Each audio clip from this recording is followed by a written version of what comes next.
Fénix del Abismo, capítulo 25. El aullido del lobo solitario, primera parte. Forjando diamantes en bruto. Los días posteriores a la muerte de Yuji fueron de un silencio denso y cortante en la escuela de Jujutsu de Tokio. Un velo de derrota se había posado sobre los estudiantes de primer año, especialmente sobre Megumi y Nobara, quienes cargaban no solo con el dolor de la pérdida, sino con el peso de la culpa. Akira los observó durante una semana, analizando su comportamiento con la frialdad estratégica que ahora era su segunda naturaleza. Megumi se había vuelto más retraído, entrenando hasta el agotamiento con sus sombras, pero ahora con una rigidez aún mayor que antes, como si temiera que cualquier iniciativa de su parte volviera a terminar en desastre. Sus Shikigamis respondían a órdenes estrictas, sin la fluidez que Akira le había ayudado a cultivar. Era el miedo disfrazado de disciplina. Nobara, por su parte, canalizaba su dolor en una furia abrasadora. Golpeaba dummies con sus martillos y clavos con una violencia que carecía de precisión, gritando maldiciones cada vez que fallaba un golpe. Era pura emoción cruda, sin dirección. Una explosión a la espera de un detonador. No podían seguir así. Y Akira, con su recién afinado sentido de responsabilidad hacia aquellos que consideraba suyos, decidió intervenir. Los abordó por separado, con la misma falta de ceremonia con la que hacía todo. A Megumi lo encontró en el dojo al amanecer, sudando mientras intentaba que su divino perro blanco mantuviera una posición de acecho estática. «Te estás estrangulando a ti mismo, Fushiguro». Megumi no se inmutó, pero el perro giró la cabeza hacia Akira. «No es momento para consejos, Haru». «Es el único momento», replicó Akira, entrando al tatami. «El miedo te está haciendo retroceder. Controlas a tus sombras para que no te sorprendan, pero al hacerlo, les cortas las garras. No fue tu culpa lo de Yuji. Fue una trampa que nadie vio venir. Pero si dejas que el miedo dicte tus movimientos, la próxima trampa sí te atrapará». Megumi apretó la mandíbula. «¿Y qué sugieres? ¿Que confíes ciegamente?» «Miren en qué terminó.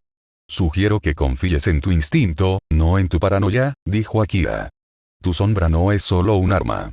Es una extensión de tu voluntad de sobrevivir. Trátala como a un compañero herido, no como a un esclavo. Vuelve a negociar. Empezando hoy. Te enfrentarás a mí, y no usarás órdenes verbales. Solo intención». El entrenamiento que siguió fue brutal. Akira, moviéndose con la velocidad del viento y la impredecibilidad del fuego, forzó a Megumi a reaccionar, no a pensar. Al principio, fue un desastre. Los Shikigamis chocaban entre sí, se confundían. Pero lentamente, Megumi comenzó a sentir en lugar de pensar. Dejó que el perro negro flanqueara por instinto, que no atacara desde ángulos imposibles. No era perfecto, pero la vieja fluidez comenzó a regresar, ahora reforzada por una determinación feroz y silenciosa. «No volverá a pasar», murmuró Megumi al final, jadeando, mientras su perro blanco descansaba a su lado como un guardián satisfecho. «No dejaré que me vuelvan a sorprender». Con Nobara, el enfoque fue diferente. La encontró en el campo de tiro, clavando muñecos con tanta fuerza que los destrozaba, desperdiciando energía y clavos. «Estás gastando pólvora en gritos, Kujisaki», dijo Akira, deteniendo uno de sus martillos en el aire con una ráfaga de viento concentrado. «Déjame en paz», gritó ella, con lágrimas de furia en los ojos. «No necesito tu ayuda». «Sí, la necesitas», dijo él, sin alterarse. «Porque ahora mismo no estás enfadada por Yuji. Estás enfadada contigo misma. Y ese tipo de rabia es inútil. No golpea al enemigo, te golpea a ti». Le arrebató un martillo de la mano antes de que pudiera reaccionar. «Tu técnica es de precisión. De conexión. Cada clavo, cada golpe, debe tener un propósito. Ahora mismo solo estás golpeando al aire». Le devolvió el martillo. «Te enfrentarás a mí. Solo puedes golpearme si logras conectar un clavo en el punto exacto que yo te indique. No en mí, en un blanco móvil». Lo que siguió fue un ejercicio de exasperante precisión. Akira creaba pequeños blancos de energía flotante, un círculo en su hombro, un cuadrado en el suelo frente a él, una estrella en movimiento sobre su cabeza, y Nobara tenía que clavar un clavo cargado de energía justo en el centro, mientras Akira se movía, creaba ilusiones con el viento, o desviaba sus ataques con ráfagas de aire. Al principio, falló una y otra vez. Maldecía, lloraba de frustración. Pero Akira era implacable. Enfoca. No es fuerza. Es intención. Visualiza la conexión. El clavo no es un proyectil. Es una extensión de tu maldición. Poco a poco, la furia ciega de Nobara se transformó en una concentración afilada. Aprendió a calcular trayectorias, a sentir la resonancia entre sus clavos y su energía, a golpear no con rabia, sino con la fría determinación de un artesano.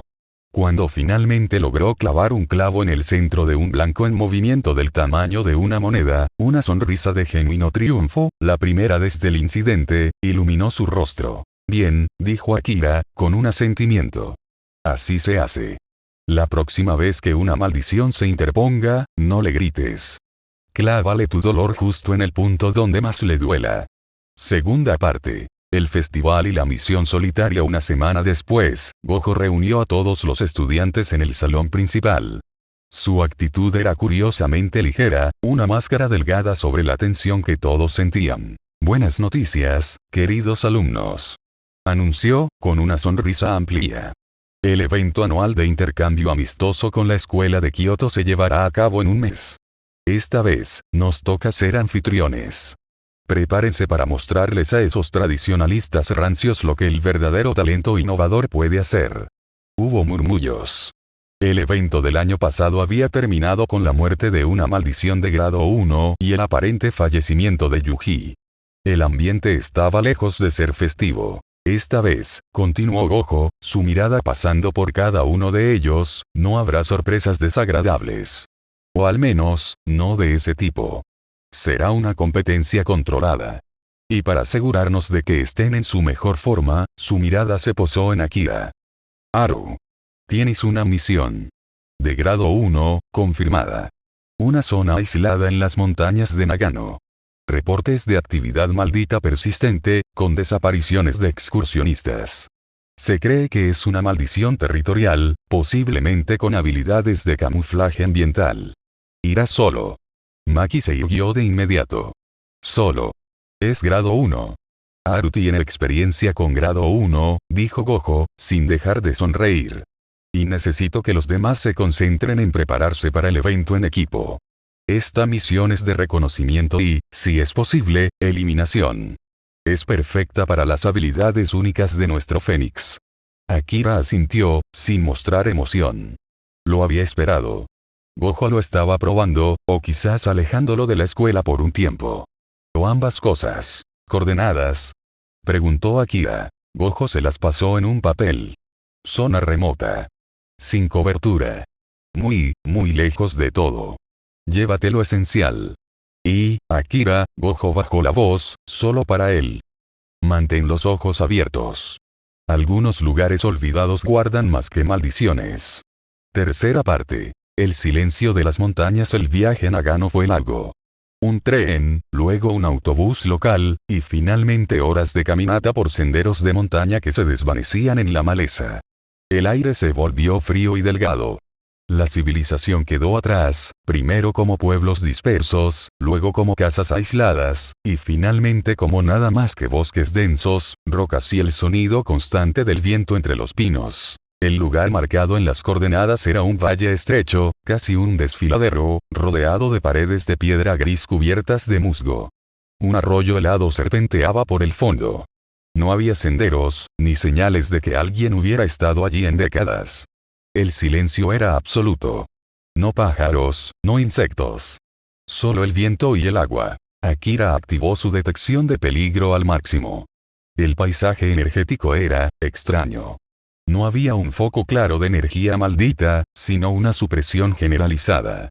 Como si todo el valle estuviera cubierto por una manta que ahogaba la energía, tanto la maldita como la natural. Era inquietante. No era el vacío de la maldición de tierra de Kurosawa, sino algo más pasivo, más antiguo. Caminó con cautela, cada sentido alerta. No vio rastros de lucha, ni de campamentos abandonados, ni siquiera de animales. Era como si la vida evitara este lugar por instinto. Después de una hora de exploración, encontró la primera anomalía. Una pequeña cueva en la base de la pared del acantilado. La entrada era natural, pero justo frente a ella, en la tierra húmeda, había huellas. No de animales. Humanoides, pero con una deformación extraña en los dedos, como si terminaran en garras.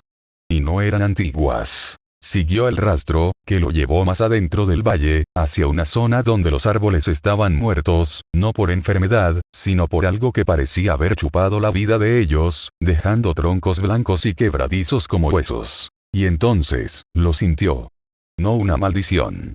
Varias. No eran poderosas individualmente, quizás grado 3 o 4, pero su energía estaba entrelazada, formando una red sutil que alimentaba la supresión ambiental. Se movían bajo tierra, a través de las raíces de los árboles muertos, como parásitos energéticos. Una colonia, pensó Akira. Una maldición de enjambre que ha convertido este valle en su territorio de caza. Se preparó, el fuego danzando en sus manos izquierda mientras el viento rodeaba su brazo derecho. No importaba si eran muchas. Él había enfrentado cosas peores. Pero justo cuando estaba a punto de forzar a la primera a salir a la superficie, su detección de peligro lanzó una alerta aguda, no por las maldiciones del enjambre, sino por algo detrás de él. Algo que había estado observando. Algo que no había detectado en absoluto hasta ese momento. Akira se giró lentamente, apagando sus llamas para no delatar su posición más de lo necesario. Entre los árboles muertos, de pie sobre una roca plana, había una figura. No era una maldición. Era un hombre. O algo parecido. Vestía ropas andrajosas y antiguas, como de un monje errante de siglos pasados. Su cabello era largo, gris y enmarañado. Su rostro estaba marcado por arrugas profundas, pero sus ojos brillaban con una luz fría y consciente que no era humana. En sus manos, sostenía un bordón de madera retorcida, de cuyo extremo colgaban varios omamori, amuletos, rotos y quemados. Pero lo más impactante era su energía. O más bien, la ausencia de ella. No emanaba energía maldita, ni siquiera energía vital.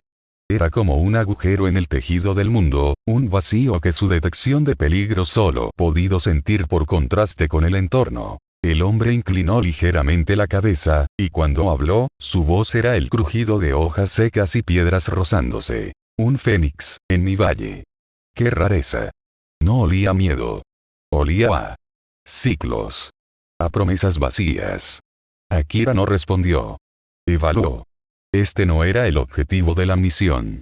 Este era algo más. ¿Eres tú el responsable de las desapariciones? Preguntó finalmente, su voz firme en el silencio opresivo. El hombre, la cosa, sonrió, mostrando dientes demasiado afilados y regulares. ¿Responsable? Yo no soy responsable de nada. Solo soy el guardián. El que vigila la puerta. Los que desaparecieron, cruzaron el umbral. Y el umbral no perdona. Hizo un gesto con su bordón, y la red de energía de las maldiciones del enjambre se agitó. De la tierra, alrededor de Akira, emergieron siluetas espectrales, transparentes, con rostros congelados en expresiones de terror.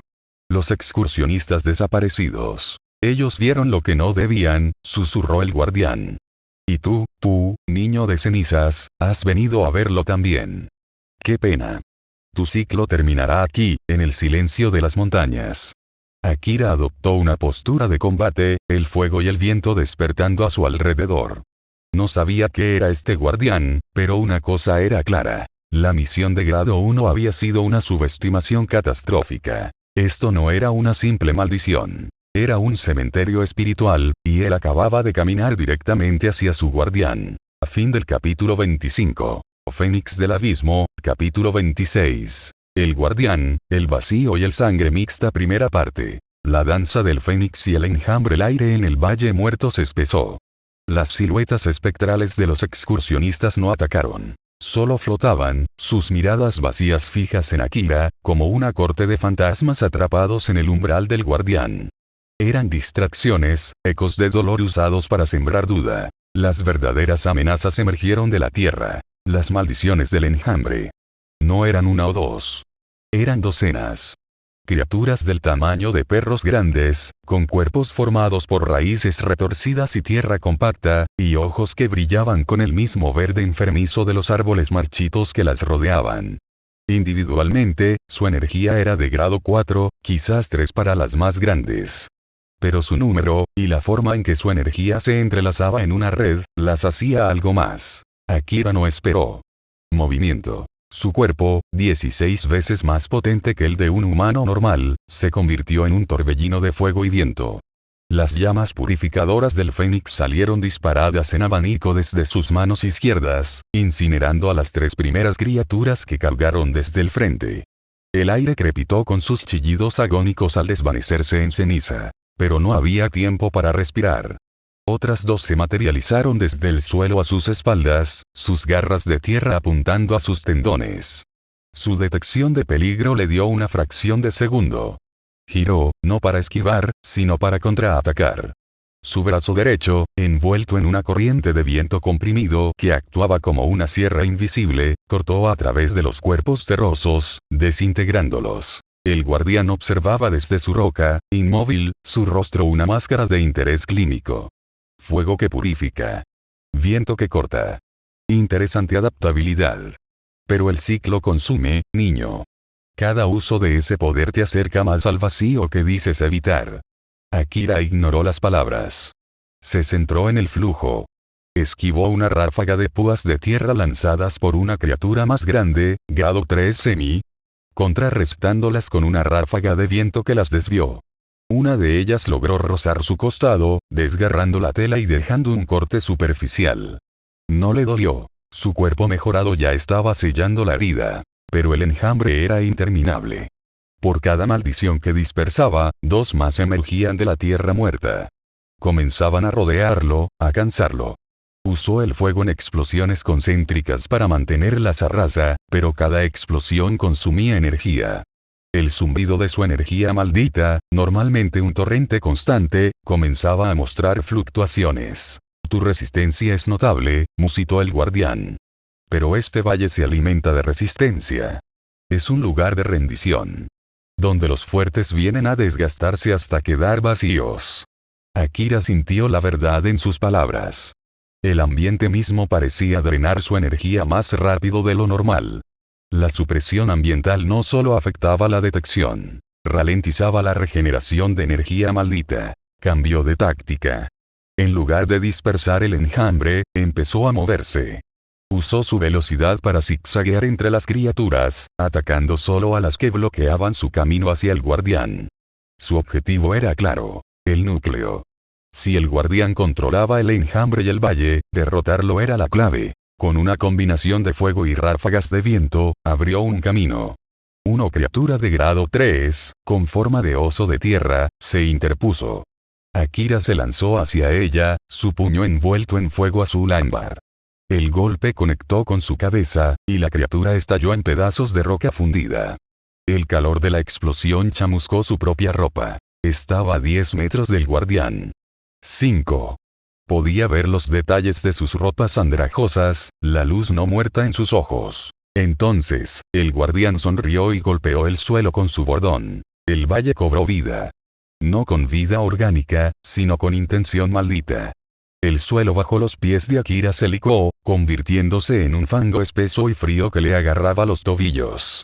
De las paredes del acantilado, docenas más de las criaturas de tierra emergieron, esta vez más grandes, más definidas. Y los espectros de los excursionistas comenzaron a acercarse, sus manos espectrales extendidas, emanando un frío que congelaba el alma. Akira estaba atrapado. Agotado. Había dispersado a más de 30 maldiciones, pero había docenas más, y el guardián ni siquiera se había movido. Por primera vez desde que comenzó la pelea, una gota de sudor frío le corrió por la sien. Su respiración era más pesada. El zumbido de su energía era ahora un rumor cansado. El fuego en sus manos parpadeó, inestable. El ciclo se acerca a su fin, dijo el guardián, bajando de su roca y caminando lentamente hacia él. Tu renacimiento no tiene lugar aquí. Este valle es un final. Un punto y aparte en la historia.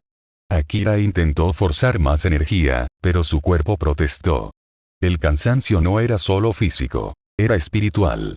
El valle, el guardián, el enjambre, todo estaba diseñado para desgastar, para vaciar. Alzó la vista, desafiante, preparándose para lo que fuera. Si esta era otra muerte, la aceptaría. Y renacería. Pero el guardián se detuvo a unos pasos. No atacó. Solo miró, con una curiosidad repentina. Tan determinado y con un aroma familiar. No solo a cenizas. A límites rotos. A sangre mezclada que debería haberse extinguido.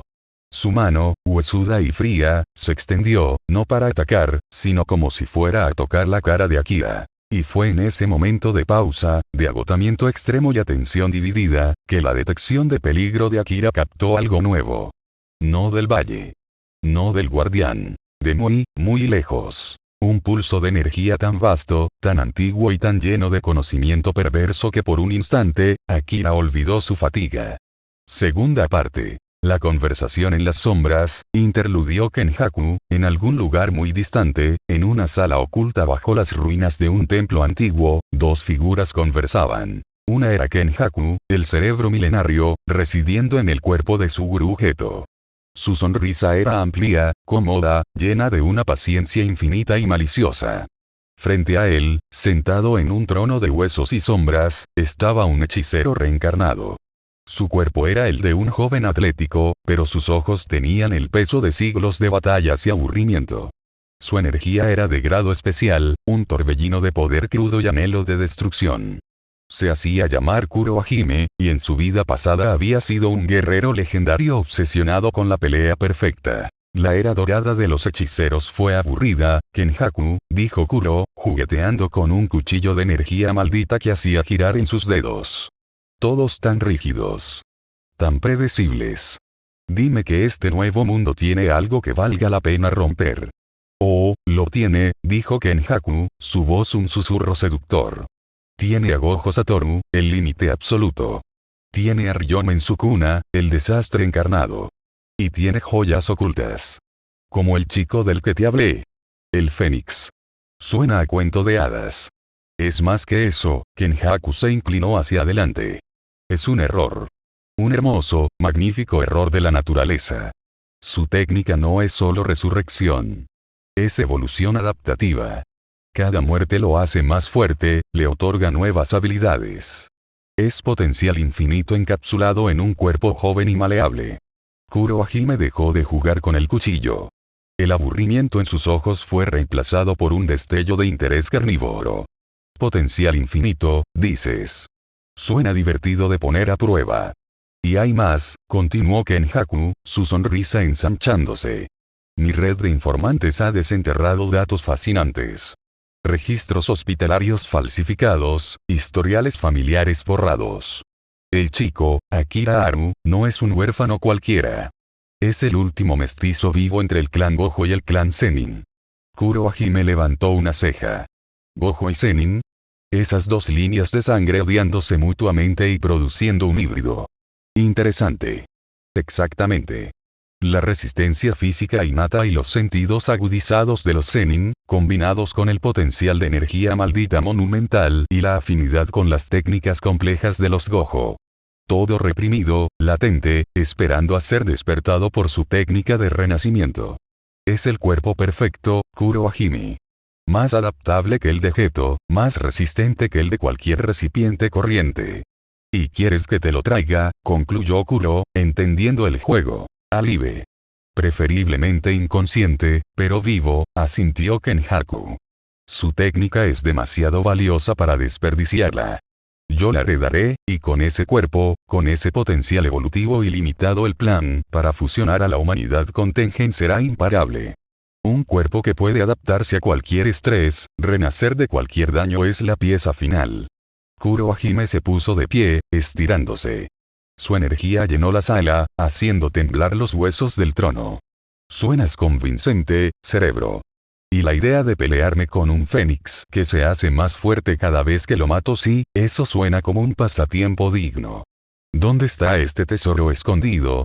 Actualmente, en un valle remoto en Nagano, lidiando con un remanente molesto de la era Heian, dijo Kenjaku, pasándole unas coordenadas mentales a través de un fino hilo de energía. Está agotado. Vulnerable. Es el momento perfecto. Ve, satisface tu sed de batalla y tráeme su cuerpo. Como recompensa, te daré libertad total para desatar tu poder en el mundo que viene. Kurohime sonrió, una expresión de puro y sádico deleite. Un trato aceptable. Iré a saludar a nuestro pequeño pájaro de sangre mixta. Espero que ponga una buena pelea antes de que lo enrolle para tu colección. Con un estallido de energía que destrozó el trono de huesos, Kurohime desapareció, dejando a Kenjaku solo en la sala oscura. El cerebro milenario se recostó, mirando al techo con una expresión de profunda satisfacción. Todo encaja también el Fénix, atrapado entre el vacío del guardián y la sed de sangre de un desastre reencarnado. Forzado a luchar, a morir quizás, y cuando renazca, será justo cuando mi nuevo sirviente llegue para reclamarlo. La evolución necesita presión, después de todo. ¿Y qué mejor presión que la perspectiva de ser despojado de tu propio ser? Rió suavemente, el sonido rebotando en las paredes de piedra. Muy pronto, pequeño Fénix, tu abismo será mío. Tercera parte. El encuentro inminente. De vuelta en el valle, Akira seguía atrapado, pero la sensación lejana de esa energía monstruosa que se acercaba a velocidades imposibles había activado sus instintos de supervivencia en un nuevo nivel. El guardián pareció percibirlo también. Retiró su mano, frunciendo el ceño hacia el cielo. Otro depredador. Uno más viejo y hambriento que yo. Este valle se vuelve popular. Akira no perdió el tiempo. La distracción era su oportunidad. Concentró lo último de su energía, no en fuego o viento, sino en un estallido puro de fuerza maldita, un pulso expansivo desde su centro.